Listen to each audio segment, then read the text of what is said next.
પાલિતાણા ગુંજન farm house ખાતે શ્રીમદ ભાગવત સપ્તાહ જ્ઞાન યજ્ઞનો લાવો લેતા ભાવિકો। પાલિતાણા ગુંજન ફાર્મ હાઉસ ખાતે જાની પરિવાર દ્વારા પિતૃ મોક્ષાર્થે શ્રીમદ ભાગવત સપ્તાહ જ્ઞાન યજ્ઞનું આયોજન કરવામાં આવ્યું છે। આ કથાનું વ્યાસપીઠ ઉપરથી ભાગવતચાર્ય મહેશભાઈ પાઠક કથાનું રસપાન કરાવી રહ્યા છે। કથા અંતર્ગત આવતા વિવિધ પ્રસંગોની ધામધૂમપૂર્વક ઉજવણી કરવામાં આવી હતી। કથાને શ્રવણ કરી ઉપસ્થિત સર્વો ધન્ય બન્યા હતા।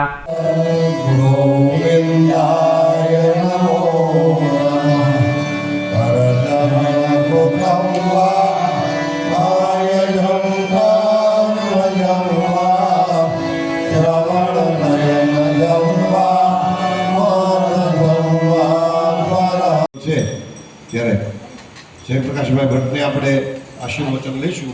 એ પહેલાં ગલતુભાઈ નારુભાઈ ગઢવી શ્રી ભાગવતનું વ્યાસપીઠનું અને યજમાન શ્રી રચિતદાર એનો વળી રચિતદાદાનું સન્માન કરે છે। આવો ગઢવીજી બધા આશીર્વાદ જોયો મારે।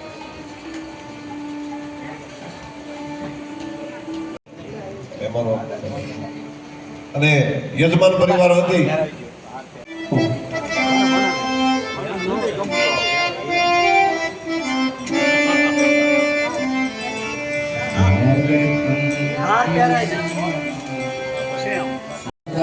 मंडले विष्णुपत्नी नमस्तुभ्यं पादस्पर्शाब्जमस्तमे वसुदेव सुतं देवं रञ्जनानं नमर्दनं ये भक्ति परमानंद धर्म શું છે એ સમજાય તો આપણે એમ કે આડા ઉભા ટીલા કરવા માળા પહેરવી ભગવા પહેરવા આ ધર્મ છે આ નથી।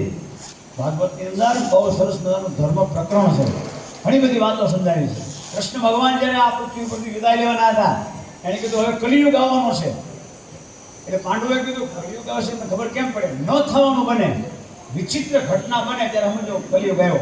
ગાય ગમે એટલા તેની ભૂખી હોય તો અભક્ષ ન ખાય અને સિંહ ગમે એટલો ભૂખ્યો હોય તો એ ખડ ન ખાય, પણ ગાય અભક્ષ ખાવા માંડે, સિંહ ખડ ખાવાનું સમજો કે હવે કળિયુગ આવી ગયો, આપણે જોઈએ છીએ ન થવાનું બને। પાંડવોને બોલાવીને ભગવાને યુધિષ્ઠિરને પાસે બેહાડ્યા, ચારે પાંડવોને 4 દિશામાં મોકલ્યા, એક ભાઈને ઉત્તરમાં મોકલ્યો હિમાલય પર્વત ઉપર। ત્યાં એને શું જોયું તો કે 3 ચેકડેમ હતા, પહેલા ચેકડેમનું પાણી આમ કાયદેસર। આપણા પિતૃને જો આપણે યાદ ન કરીએ તો પછી રામનું નામ લેવાની કોઈ જરૂર નથી રહી। રામનું નામ ત્યારે જ લઈ શકાય કે આપણે આપણા પિતૃઓને યાદ કરતા હોય। પિતૃ કોઈને નડતા હોતા નથી, કોઈ કહે ને પિતૃ નડે, પિતૃ નડે નહીં, કારણ કે તમારી લીલી વાડી જોઈને એ રાજી થાય। કોઈ કહે ને પિતૃ નડે છે, પિતૃ નડે નો, પિતૃ કોઈને નડે નહીં, કારણ કે તમને તકલીફ હોય ને તો તમે એક આંસુડું પાડો ને ત્યાં 10 આંસુડા પાડે। પિતૃ કોઈથી નડતા હોતા નથી, પણ અપેક્ષા એની ચોક્કસ હોય કે મારો પરિવાર મને યાદ કરે, મારા મોક્ષ માટેના કંઈક પ્રયત્ન કરે। જો ભગવાન રાજી થશે તો મને મોક્ષ મળી જશે અને જન્મો જન્માંતરના ફેરામાંથી મને મુક્તિ મળી જશે। એની માટે આપણે તમે બધા કરી રહ્યા છો। હું નાનો છું, તમે બધા વડીલો છો, બોલવા કાઢો મારી ભૂલ થઈ તો મને ક્ષમા કરજો। અને